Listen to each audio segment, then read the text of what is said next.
Pô, 8 anos de Mamilos, hein? Pois é, como é que é fazer eu não faço a menor ideia de como é fazer um podcast por 8 anos. Daqui a pouco você vai saber. Não, falta muito. Falta bastante. Cara, eu acho que a gente precisa se apresentar, porque eu acredito que tem uma galera que tá chegando aí, a audiência de vocês, e que tá ouvindo aqui, vendo, né? Ai, lembrei que tinha câmera. E que nem deve ter noção... Calma, segura.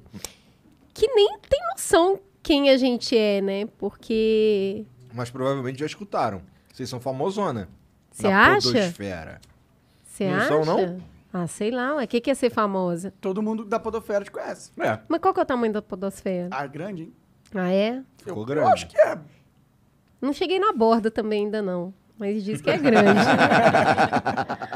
Bom, Ju, conta aí o que a gente faz. Para de mistério. O Mamilos, então, é um podcast que existe há 8 anos. A gente começou um pouquinho depois da eleição de 2012. Que a 14? gente... É 2014, desculpa. Que a gente achou que foi uma eleição que estava polarizada, né? Pobres crianças do verão, não é mesmo? E a gente estava vendo as discussões que era todo mundo nas redes sociais. A gente viu os nossos amigos, as pessoas que a gente seguia, cheios de certeza, né? E as pessoas defendiam uma coisa e chegava lá o monarca e falava, por que tal coisa, tal coisa? Eu falava, sim, ele tem razão. E aí depois vinha o Igor e porque eu falei, sim, ele tem razão. E as coisas não se conversavam em nenhum momento. E a gente olhava para isso e falava assim, pô, mas será que não é possível? Eu gosto desses dois caras. Eles não podiam conversar, porque tem coisas que eu acho que faz sentido no que ele fala, tem coisas que eu acho que faz sentido. Seria tão legal se tivesse uma conversa entre eles. Então, a gente começa, Mamilos, desse incômodo de pensar assim, poxa, mas não dá para fazer uma conversa de outro jeito? Será que quando eu olho para uma pessoa que pensa diferente de mim, eu não consigo sentar na mesa partindo do pressuposto de que ela é inteligente e bem intencionada, as duas coisas ao mesmo tempo, e realmente não conversar com ela para provar que ela está errada, mas conversar com ela para entender. Pô, Igor, você é um cara tão legal, eu te respeito tanto. Como é que você pode pensar, sendo tão legal como eu sei que você é, como é que você pode pensar assim sobre esse tema que para mim é muito óbvio que é de outro jeito? E aí a gente conversa não para mudar de ideia, mas para eu... no final de cada Mamilos a ideia era... eu entendi. Eu entendi por que o Igor pensa assim. E aí... Continuo discordando, Exato, mas sem eu problema não- Nada a ver com concordar. Aham. Tem Tem a ver com a com curiosidade de desbravar o universo do outro. Ah, construir engraçado, pontes entre as meio- pessoas, É né? engraçado, é meio que a gente tenta fazer também.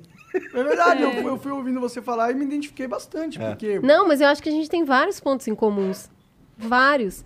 Aí a gente começou com essa história que o Mamilos faz um jornalismo de peito aberto e que a gente não quer provar pontos, a gente quer construir pontes. E aí eu achei muito engraçado que uma vez o cara falou, vocês estão construindo ponte que ninguém pediu e ninguém vai atravessar. E na verdade não são necessariamente pontes com pessoas que pensam diferentes, mas talvez seja uma ponte para você se conhecer melhor. Talvez seja uma ponte entre o estado que você está hoje e o que você vai sentir depois que você escutar essa conversa. Sim. E aí a gente acreditou que existia um espaço intermediário daqueles que desejam dialogar. E para a gente o diálogo é uma ferramenta de democracia. Então a gente criou o Mamilos para isso, há quase 8 anos atrás.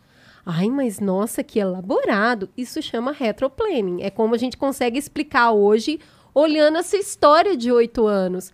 Porque a gente saiu com essa essência e mantém essa essência até hoje, mas isso foi se transformando ao longo do caminho em formatos diferentes, sei lá, caras diferentes, cabelo. Nosso cabelo está totalmente diferente de 8 anos atrás. Jeito bom, né? de fazer. Porque A gente tem hora que as mudou pessoas falam, muito. nossa, vocês mudaram tanto. Claro, né? 8 anos, É o a que gente se dá umas espera, mudadas né? mesmo. Até no jeito de pensar, né? É. Tem uma galera que fala, o Igor e o Monark mudaram desde o primeiro episódio do Flow. Poxa, se não Que mudasse, né? Foi pra isso que a gente fez o Flow, pra mudar. Exato, exato. Até porque acho que o mais legal do podcast é que a gente não é especialista em nada Então, a gente não parte para explicar as coisas para as pessoas. A gente parte para descobrir as coisas com as pessoas. Exatamente. Então, assim... Nossa, Ju, isso que tu falou é incrível, porque é exatamente isso, mas tem tanta gente que tem tanta dificuldade em entender que a gente não é especialista em nada. Não, cara, mas assim, é exatamente isso que a pessoa, a convidada que sai do microfone, porque ela não sabe que tem que falar no microfone. Tadinha, nunca fez isso. Nunca fez. Então, vamos lá, explica para ela, Monark. É assim, se a gente vai numa expedição a cada episódio para entender um assunto novo, para conhecer mais das pessoas, de como elas pensam e tal, é natural que a cada programa a gente mude e a nossa audiência mude junto com a gente. Se a gente tivesse igual a gente estava há 8 anos atrás, teria alguma coisa de muito errada com o programa, concorda? Com certeza. E com vocês, né? Não, você construiu essa ponte e você mesmo não está atravessando. Exato. Então, assim, não está caminhando sobre essa ponte. E aí, quando a gente partiu desse propósito de promover essas conversas, a surpresa disso é que a gente começou como uma brincadeira, um hobby, e de repente a gente percebeu que tinha muita gente sentindo falta de um espaço desse tipo. Então a audiência veio e falou: nossa, eu não saio daí querendo me matar. Eu não saio depois desse programa com ódio no coração. Então a gente começou a falar disso, desse jornalismo anti-inflamatório, propositivo, desse jornalismo de paz, onde, é claro, eu vou ter que virar para você e falar: amigo, problemas complexos não têm uma resposta simples.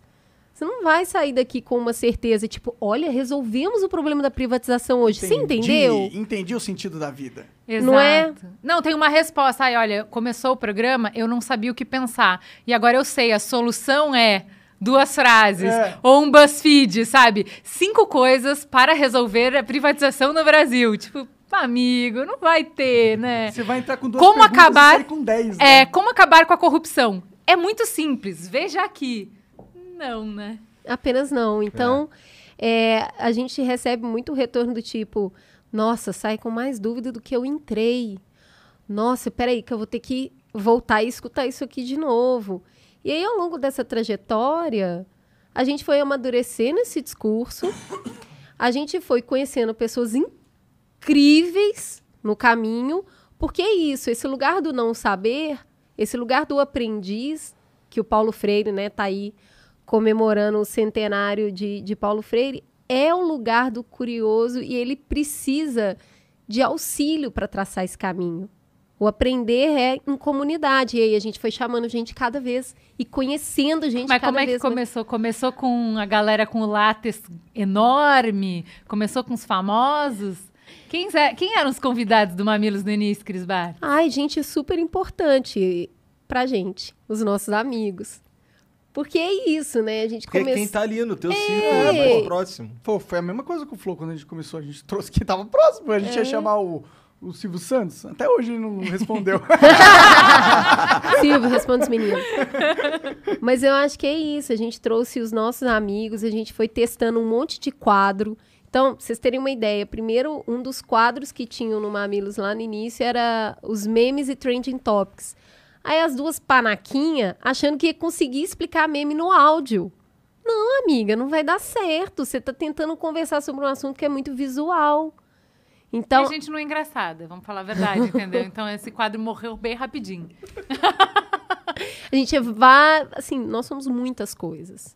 Não somos engraçadas. Engraçadas não é uma delas. E aí a gente Não é gostoso conversar com pessoas que pensam o oposto que você pensa? Olha, eu acho que você usou a palavra-chave nessa frase, que é conversar. O que é conversar? É uma dança. Aí eu falo um pouquinho, você fala um pouquinho. Você escuta, eu sinto que você está ouvindo o que eu estou falando e não só preparando a próxima resposta para lacrar em cima de mim.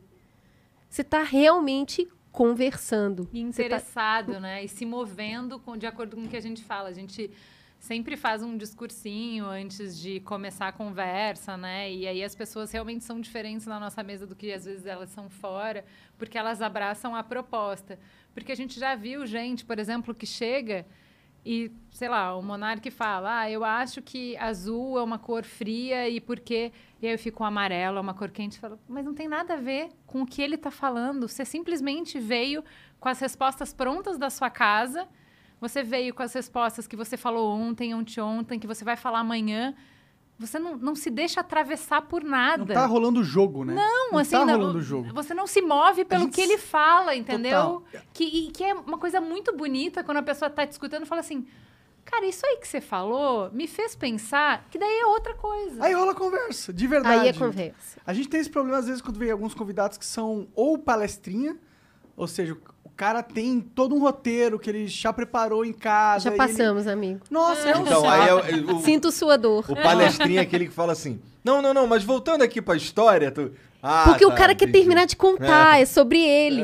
Não é sobre a conversa. Exato. Então, conversar com quem pensa muito diferente de você é desafiador para que você faça esse exercício de entender, gente, por que buraco essa pessoa tá olhando que ela tá vendo uma coisa tão diferente de mim? Eu acho isso muito desafiador e isso é excitante. Mas é isso, tem umas políticas básicas disso que é o respeito. Né? É essa conversa. O que eu tô te falando e o que você tá me falando é essa dança. Aí, cara, aí é bonito. E sem mentira, assim, né? Porque, assim, aí rola a conversa. Quem pensa diferente não tá aquela coisa que a gente fala do pombo enxadrista, né? A pessoa que fala qualquer coisa não tem relação com a realidade, que daí não tem diálogo possível, né? Então, assim, o que a gente vê na nossa mesa, e a gente já presenciou ao longo desses 8 anos alguns encontros muito bonitos, assim, de pessoas que pensam completamente diferente, mas tem generosidade para não partir do ponto de que o outro, então, é um cafajeste por causa disso, entendeu? E conseguir realmente pegar, não, peraí, mas se fosse assim do jeito que você está falando, então teria que ter isso, isso e aquilo. Aí a pessoa fala, eu entendi por que você está falando isso, mas não é. Da onde eu vejo isso, isso e aquilo funcionam dessa maneira. A pessoa fala, não, mas se funcionasse dessa maneira, a gente não teria esse problema. Sim, mas aí... E aí a conversa está indo para algum lugar, eles não vão concordar. Mas eles estão... É gostoso eles isso, estão descrevendo os problemas, estão descrevendo Exato. as percepções de cada grupo. Isso é muito pro cara que tá assistindo, não que tá na mesa, é muito gratificante e engrandecedor, porque ele começa a ter uma noção de contexto social que ele não tinha antes. Para mim, o que eu mais vejo nesses 8 anos é que nenhuma teoria, nenhuma escola de pensamento, nenhuma perspectiva dá conta da realidade. A realidade é muito complexa. Sim. Então, toda vez, cada um tá vendo um fragmento. Então, assim, eu tô vendo toda a parte que a minha teoria explica bem e eu não consigo ver, não enxergo ou minimizo a importância das coisas que não encaixam da minha teoria, entendeu? Sim. Quando eu encontro uma pessoa que pensa diferente, ela só vê o que não encaixa, ela não vê o que a minha teoria explica. Quando esse jogo é feito desse jeito que a gente falou, esse jeito produtivo, o que acontece? Eu saio da conversa entendendo mais da minha teoria. Eu falo, pô, realmente, isso aqui não explicou. Eu vou dar um exemplo, que eu acho que é interessante aqui. A gente é super, pessoalmente, a favor da descriminalização da maconha, por exemplo. Beleza, a gente trouxe 2 pessoas bem intencionadas, inteligentes na mesa. O cara que veio falar contra a descriminalização é um cara que trabalha em CRAS, aquele centro de atendimento à pessoa ao viciado, a pessoa com abuso de drogas ilícitas. Entendi. Na rede pública. Então, ele não é um cara que eu posso dar palestrinha para ele, porque o cara vive na prática. O pior das drogas. E o que ele falou? Ele falou assim, cara... O pior do abuso. Hoje, se acontecer com a estrutura que a gente tem para atender as pessoas hoje, a gente tem um colapso de saúde. Hoje não tem como. Então, o que acontece? Toda a minha teoria, ela continua de pé. O porquê que eu acho que tem que... Agora, o que eu sei? Putz, eu preciso melhorar muito o plano de contingência. Para que a gente descriminalize, o que eu tenho que fortalecer o sistema para que não gere uma pane. Então é isso, quando eu converso com quem vê de um ponto diferente de mim, eu não preciso mudar a minha ideia, mas eu enriqueço ela, eu complexifico ela.